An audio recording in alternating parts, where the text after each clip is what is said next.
Imagine um homem que nunca se ordenou monge, mas que acabou ensinando disciplina até para monges. Um discípulo que saiu à procura do mestre mais famoso de seu tempo.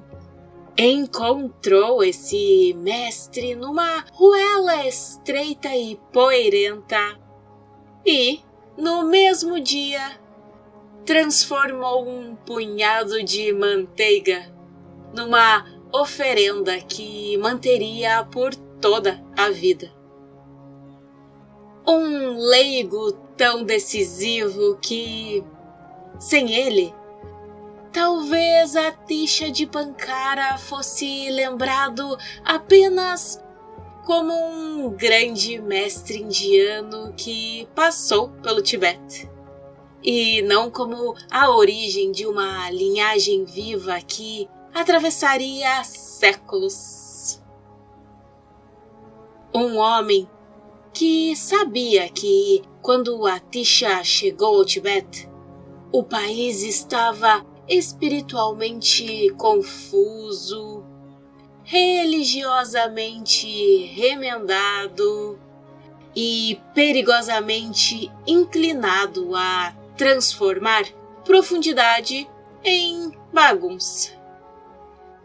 Esse homem viu que aquele mestre vindo da Índia trazia algo raro: clareza sem frieza, disciplina sem dureza, compaixão sem sentimentalismo.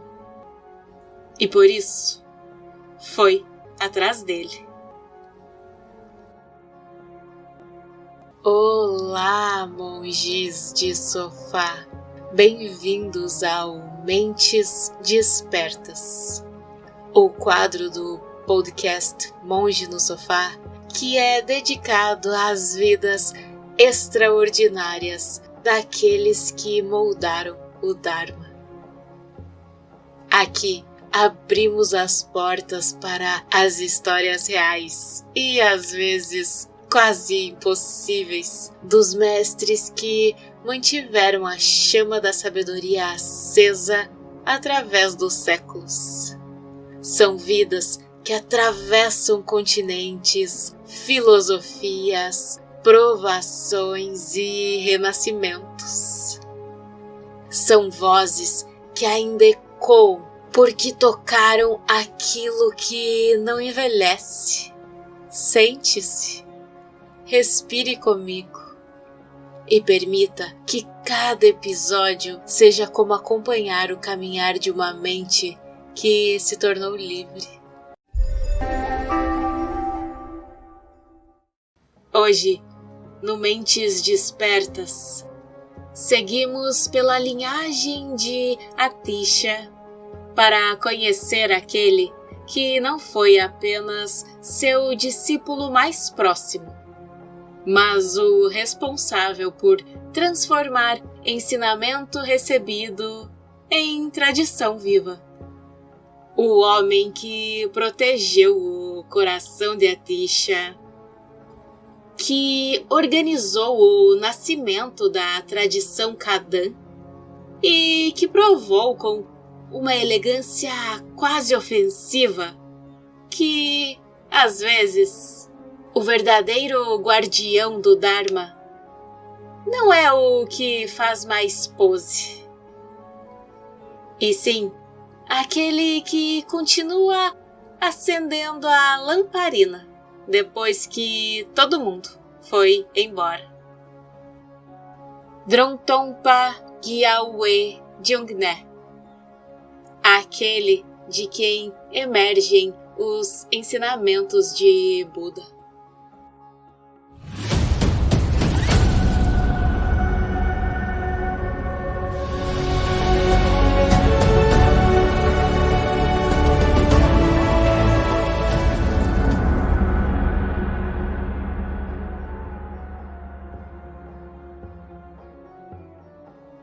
A história de Dromtonpa começa em Tolung, por volta de 1004 ou 1005 no clã Dron.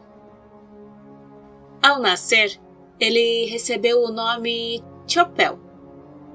E, à primeira vista, nada indicava que aquele menino se tornaria um dos pilares do budismo tibetano. Ele não nasceu príncipe, não veio ao mundo cercado por profecias imperiais e, ao que tudo indicava, não parecia destinado a ocupar o centro da história espiritual do Tibete. Mas esse é justamente um dos encantos da sua biografia. Drong Trongpa é um daqueles personagens que desmontam as nossas expectativas. Porque quando muita gente imagina que a grandeza espiritual está estritamente ligada a uma figura cercada por aura, incenso e algum grau de inacessibilidade decorativa, Drong Trongpa cresce silenciosamente, solidamente, sem marketing cósmico.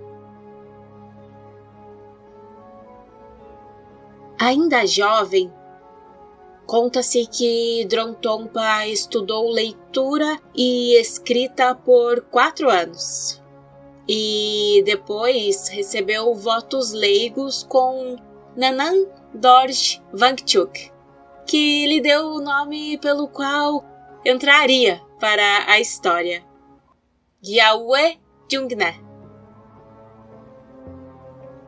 Aos 19 anos, ele se aprofundou no estudo do Madhyamaka, de rituais, Tantra Nyingma, e também estudou sânscrito e gramática com o Pandita Smriti.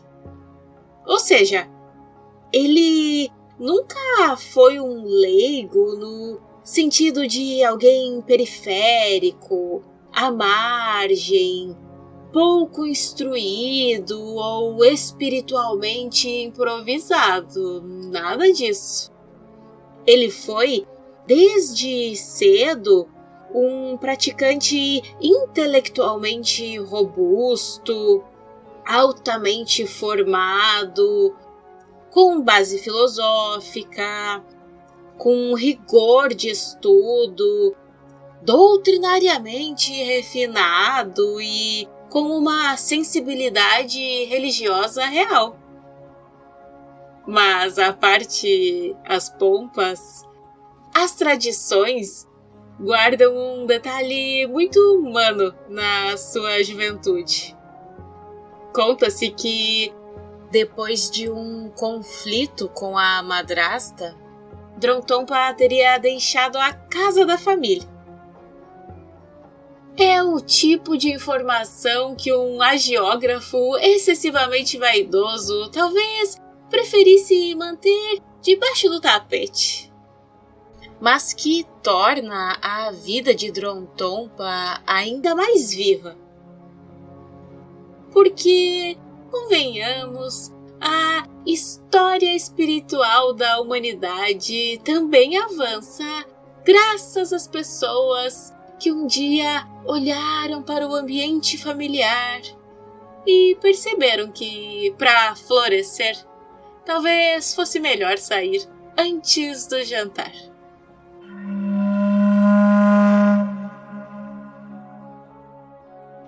Para entender por que Drong Trongpa foi atrás de Atisha, é preciso lembrar o mundo em que ele vivia. O Tibete do século XI atravessava um período de recomposição religiosa. O budismo estava se reerguendo após séculos de crise, perda e confusão. Havia, sim, devoção, havia práticas, havia textos, mas também havia misturas excessivas, compreensões contraditórias, interpretações desencontradas e aquela capacidade muito humana de pegar um ensinamento profundo e transformá-lo numa colcha de retalhos místicos. Era um período em que muita coisa precisava ser recolocada no eixo. A relação entre Sutra e Tantra, o lugar da ética, o valor da disciplina, a forma correta de praticar sem cair, sabe, nem na secura moral e nem na fantasia religiosa. Pois então, foi nesse contexto que Atisha Dipankara, o grande mestre indiano, como nós vimos no episódio passado, chegou ao Tibete. A missão dele ali era oferecer clareza, método, discernimento e uma visão integrada do caminho. Mas é claro que nenhum mestre, por maior que seja, estabelece sozinho uma tradição duradoura em terra estrangeira. É preciso alguém que compreenda o idioma, o contexto, o temperamento das pessoas, as tensões locais e, claro, acima de tudo, o coração do ensinamento. E esse alguém seria Drone Trungpa.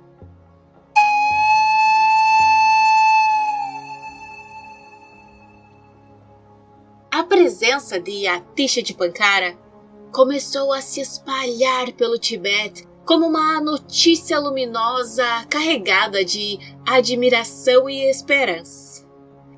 Vinha da Índia um mestre conhecido pela clareza do ensinamento, pelo rigor ético e pela capacidade de reunir sutra, compaixão e prática sem transformar o caminho numa selva conceitual.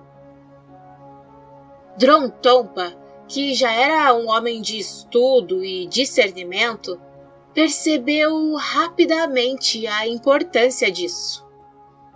E ouvindo falar de Atisha, ele compreendeu imediatamente a raridade e a preciosidade daquela presença. Atisha não era apenas mais um mestre estrangeiro de prestígio. Ele trazia consigo um tipo de clareza que o Tibete precisava com urgência. Então, Drone Trungpa não foi atrás de Atisha por curiosidade turística e nem por aquele entusiasmo apressado que às vezes faz as pessoas correrem para qualquer figura famosa com aura e carisma suficientes. Ele foi atrás de Atisha porque reconheceu, naquele momento histórico, aquilo que o Tibete precisava e aquilo que ele mesmo procurava. Um mestre capaz de ordenar o caminho sem empobrecê-lo.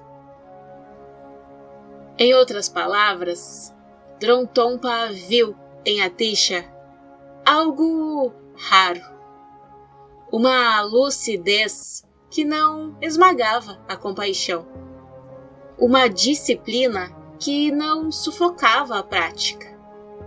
E uma profundidade que não dependia de fumaça cênica para parecer intensa.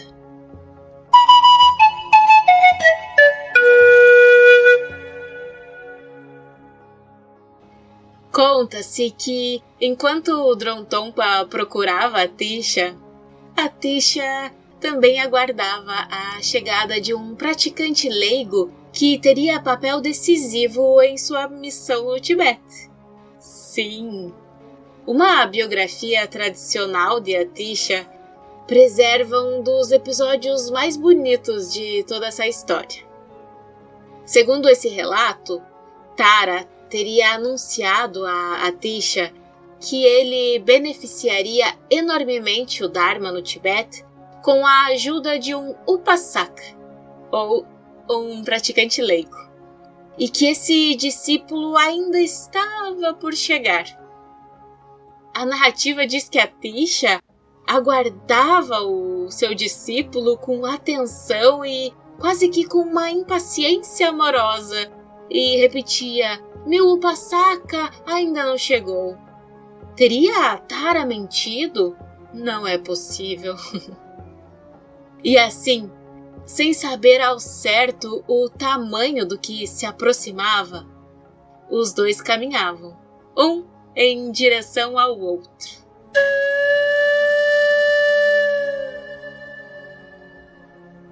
Em 1042, quando o Drontompa tinha cerca de 38 anos, se diz que ele foi até Purang para encontrar o mestre.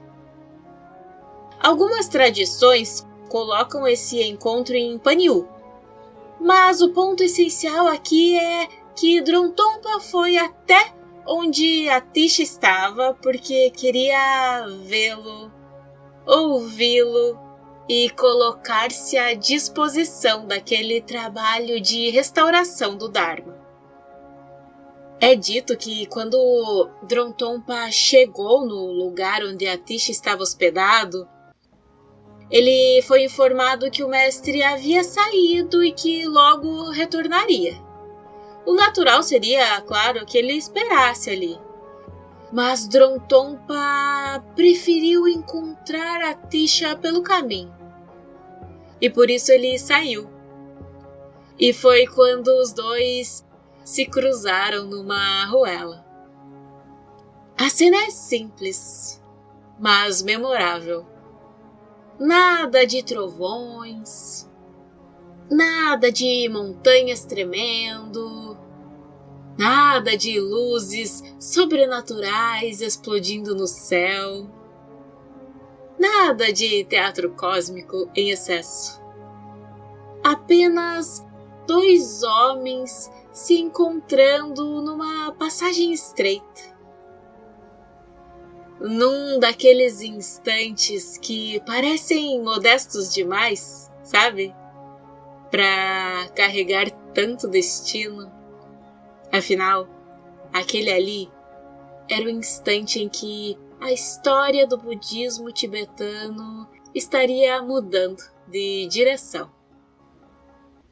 Naquele momento, Atisha levava consigo tsampa e manteiga que foram recebidos como esmola. E, ao encontrar Drontompa, ele teria oferecido esses alimentos a ele. É dito que Drontompa comeu a tsampa, mas que guardou a manteiga. E então eles seguiram de volta ao lugar onde Atisha estava hospedado. E foi ali, no aposento do mestre, que Drontompa pegou a manteiga e a transformou em uma lamparina acesa diante da cama de Atisha. Foi isso. Drontompa encontra o mestre, acompanha o mestre e, antes mesmo de receber grandes ensinamentos, ele já começa a servi-lo em um gesto que resume quase tudo o que seria dali em diante. Ele não apenas recebeu comida de seu mestre, ele transformou parte do que recebeu em luz oferecida ao seu mestre. E se diz que ele repetiu essa oferenda pelo resto da vida. E esse gesto não foi casual. Aquela lamparina se tornou símbolo da relação entre os dois. Se quisermos resumir Drontompa numa única imagem, talvez seja essa. Não um homem exibindo devoção para ser visto, mas alguém que transforma alimento em vigília. Alguém que pega o que recebe e o converte em cuidado, presença e continuidade. A partir desse encontro, a ligação entre os dois se tornou imediata e profunda.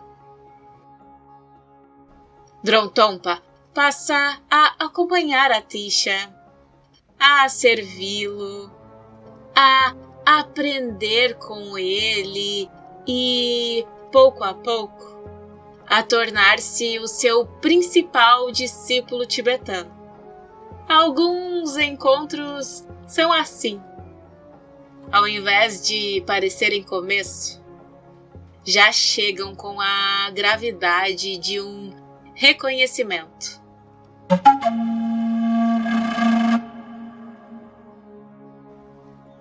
Drontompa não demorou a se tornar muito mais do que um seguidor dedicado e do que um discípulo fiel. Ele se tornou o intérprete vivo da missão de Atisha no Tibete. Ele compreendia o mestre, compreendia o povo, compreendia o momento histórico e, sobretudo, compreendia o tipo de ponte que precisava ser construída entre a sabedoria indiana e a realidade tibetana. Foi ele quem persuadiu Atisha a seguir para o Tibete Central, argumentando que ali havia imagens sagradas, textos, estupas e muitos praticantes que precisavam de orientação. Drontompa já havia percebido que a presença de Atisha não podia permanecer restrita a um ponto. Aquela clareza precisava viajar. E é aqui que aparece um dos episódios mais divertidos dessa história. Se diz que quando 4 grandes lamas tibetanos vieram receber Atisha, eles estavam usando roupas cerimoniais super elaboradas, assim, montados com toda a dignidade que o cargo exigia e um pouco mais daquela dignidade excedente que a vaidade sempre encontra um jeito de acrescentar. E aí, quando Atisha os viu de longe, conta-se que ele parou e perguntou assustado ao seu discípulo Drontompa: "Ó leigo, o que é isso? Olhe todos aqueles espíritos se aproximando." Que cena perfeita! O mestre indiano, diante da pompa local, não vê santos nem abades reverenciáveis. Ele vê assombrações com boa alfaiataria. E aí, Drontompa, ele resolveu a situação. Ele explicou o que era tudo aquilo, e se conta que os lamas trocaram a roupa e se apresentaram em trajes monásticos simples, para que o encontro prosseguisse. Esse episódio é engraçado, mas também é revelador, porque mostra que Drontompa entendia Atisha, entendia o Tibete e conseguia conciliar todas essas diferenças. E fazia isso sem que ninguém saísse ofendido, o que é muito importante, né? Dron-Tompa, ele ficou conhecido como um homem de extraordinária gentileza. Mas seria um erro imaginá-lo como uma figura apenas dócil. A história de sua vida mostra um homem de caráter firme, de disciplina muito clara e de discernimento afiado. Ele ficou ligado à defesa rigorosa dos padrões éticos da chamada segunda difusão do budismo no Tibete. E, em certos momentos, é dito que ele foi encarregado de manter alguns praticantes tântricos afastados da presença de Atisha, porque a postura deles não era a que auxiliava o trabalho ali do mestre, sabe? Mas ainda assim, esse mesmo Dron-Tompa, ele recebeu do próprio mestre iniciações tântricas, inclusive da tradição Doha de Bengala. E esse contraste é importantíssimo e essencial para entender Dron-Tompa, porque ele não era um moralista estreito, não era um inimigo do Tantra e nem um fiscal da espiritualidade alheia. O que ele combatia não era a profundidade do caminho, mas a confusão espiritual, a vaidade disfarçada de profundidade e a velha tendência que alguns têm de querer pular a disciplina e saltar direto assim pro misterioso, sabe? Ele combatia a confusão travestida de profundidade, porque ele sabia que quando a disciplina se perde, muita gente tenta compensar com pose mística, como se lucidez pudesse ser substituída por atmosfera, olhar grave e algumas sílabas em sânscrito pronunciadas com convicção o suficiente. Ele sabia que isso raramente termina bem. Em outras palavras, Dron-Tompa compreendia algo essencial. O caminho não fica mais elevado quando perde o chão.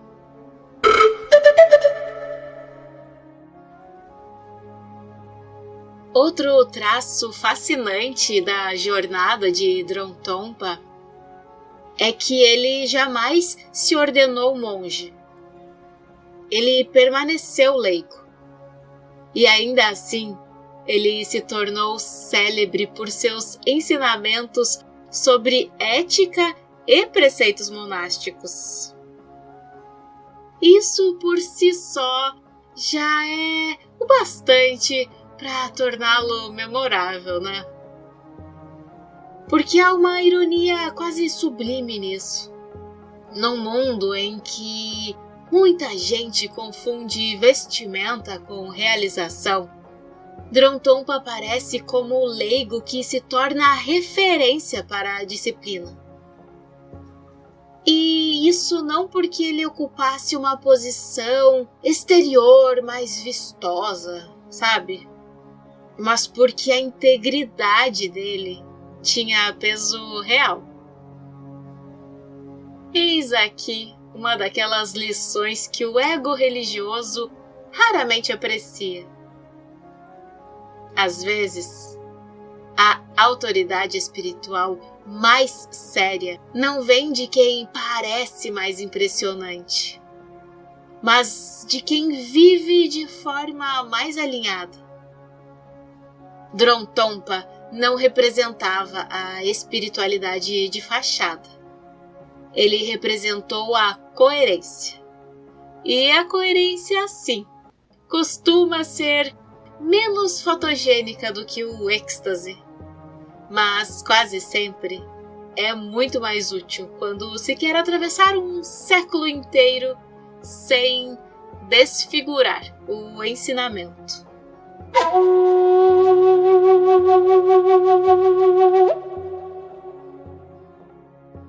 A vida de Dromtonpa também traz um tipo de grandeza bem profunda. A grandeza de quem preserva.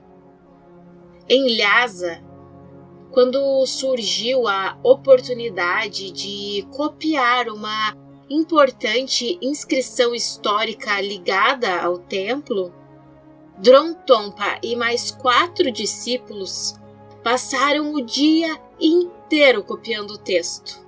Não havia milagre cintilante, não havia levitação, não havia nenhuma manifestação particularmente útil para impressionar plateias.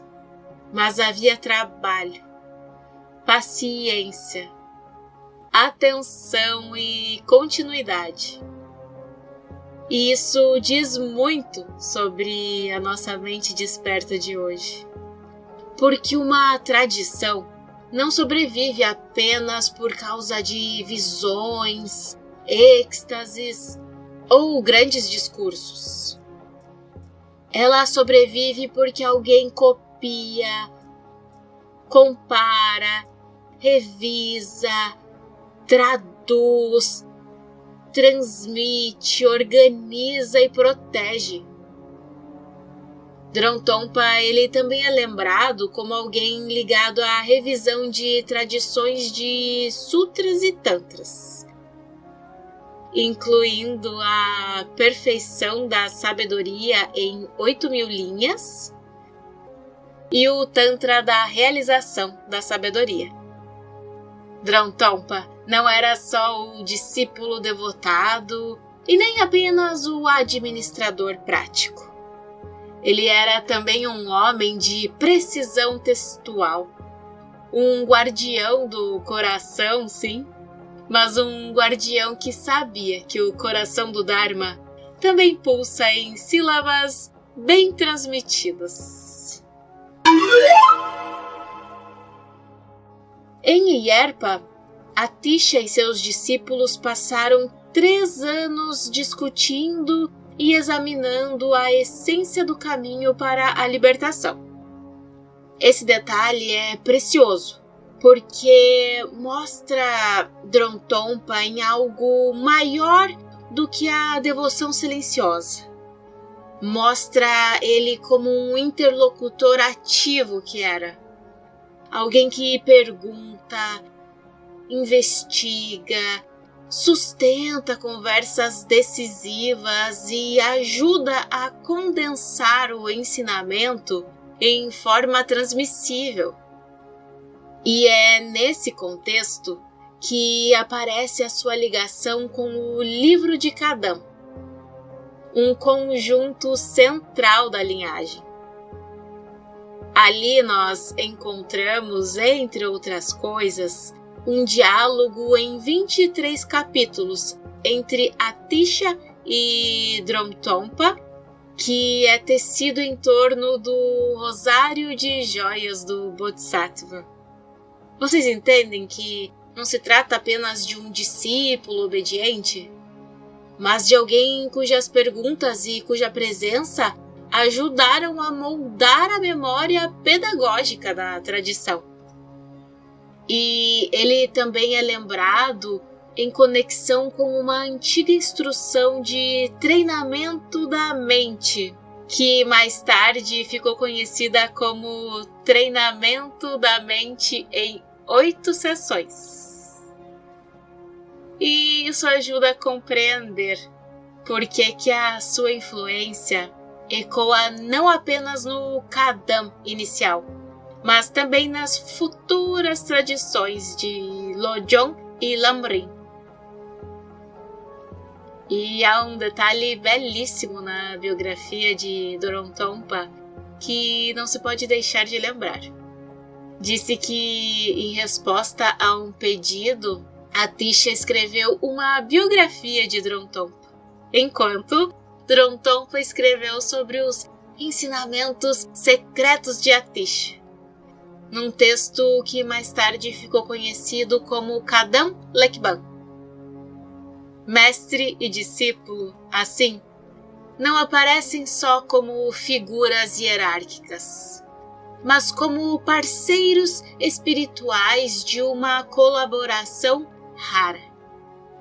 Quase que uma arquitetura a 4 mãos da memória do Dharma.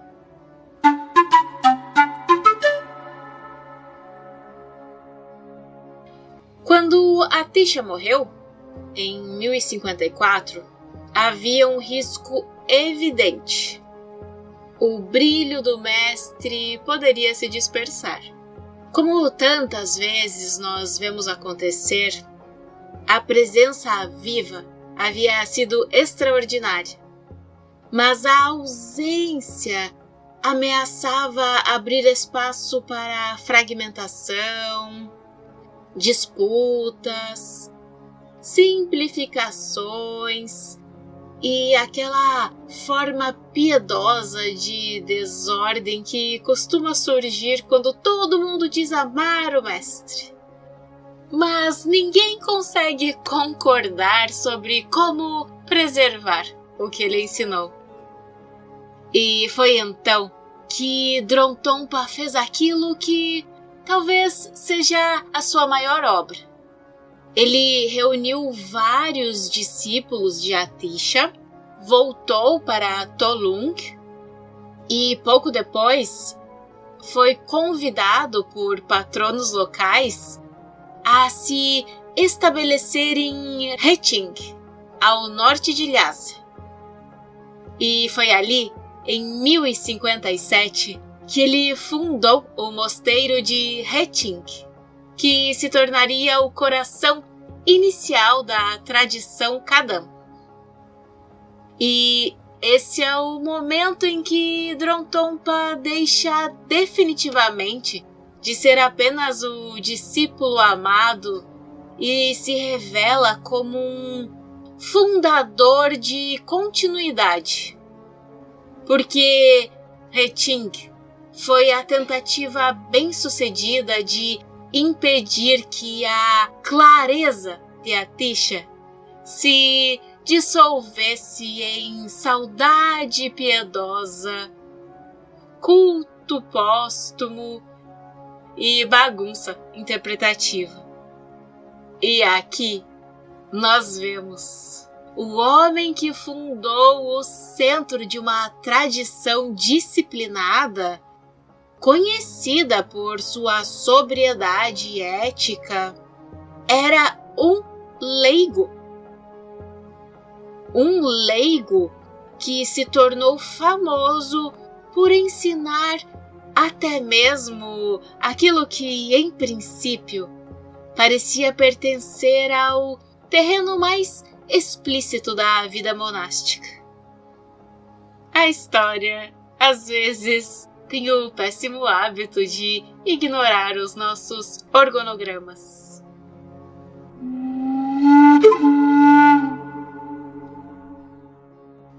Mas olha só, Drontompa não apenas preservou o legado de Atisha, ele soube organizá-lo e fez isso de maneira admirável, transmitindo diferentes dimensões da tradição a 3 discípulos principais, que depois ficariam conhecidos como os 3 nobres irmãos.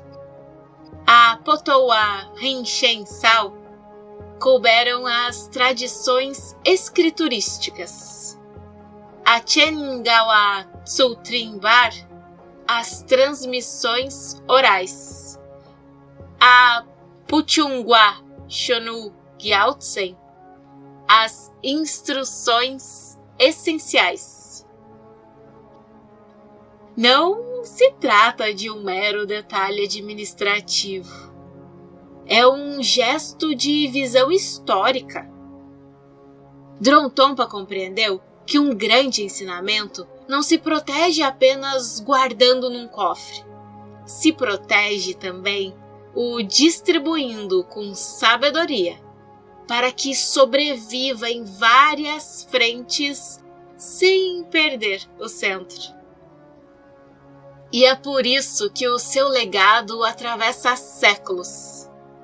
A tradição Kadan, mais tarde, deixaria de existir como escola independente, mas os seus ensinamentos foram incorporados às grandes tradições tibetanas e influenciaram profundamente, entre outros, o universo que séculos depois desembocou em Tsongkhapa e na tradição Gelug.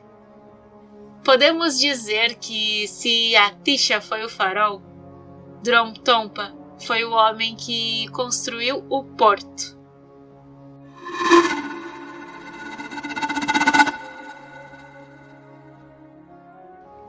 Ele morreu em 1064, em Retink, aos cerca de 60 anos.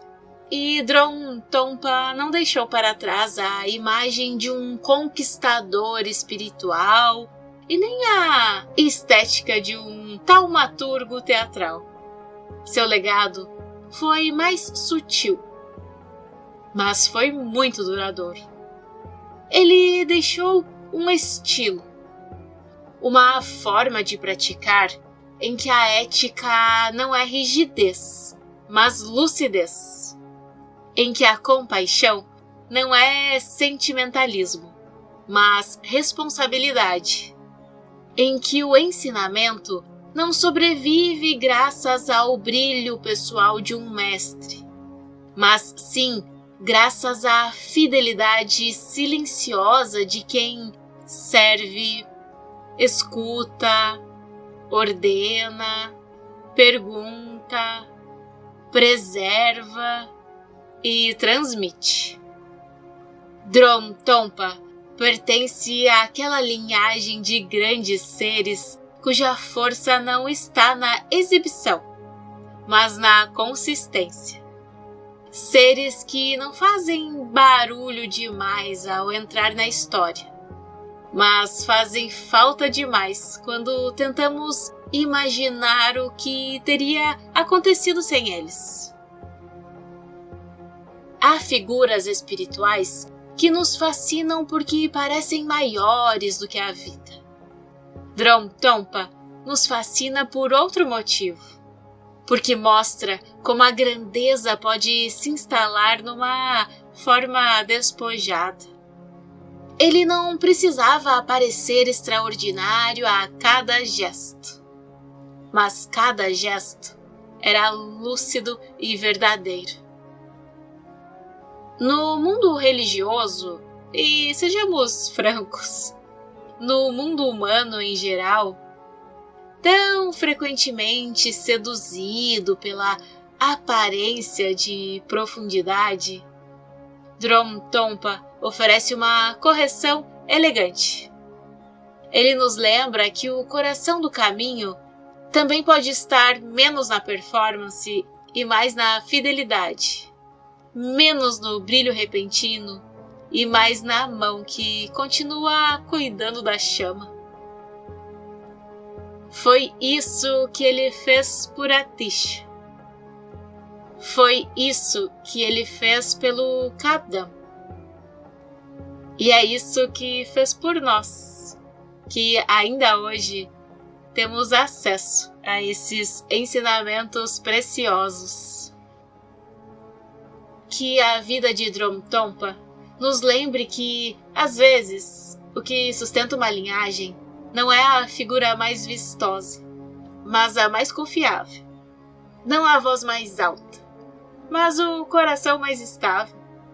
E que, no fim das contas, talvez a maturidade espiritual comece quando a gente para de querer parecer profundo e aceita a tarefa muito menos glamurosa e muito mais transformadora de manter a luz acesa.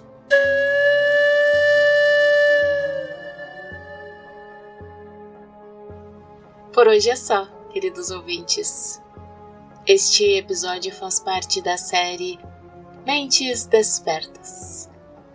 Uma jornada pelas vidas, visões e paradoxos dos grandes mestres que moldaram o caminho budista.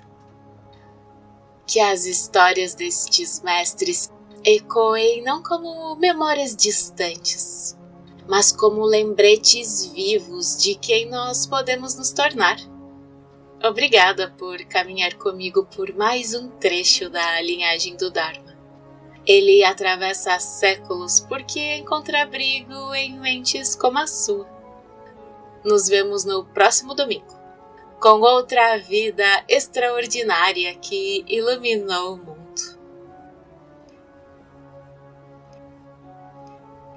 Que esse episódio possa trazer benefícios a todos os seres.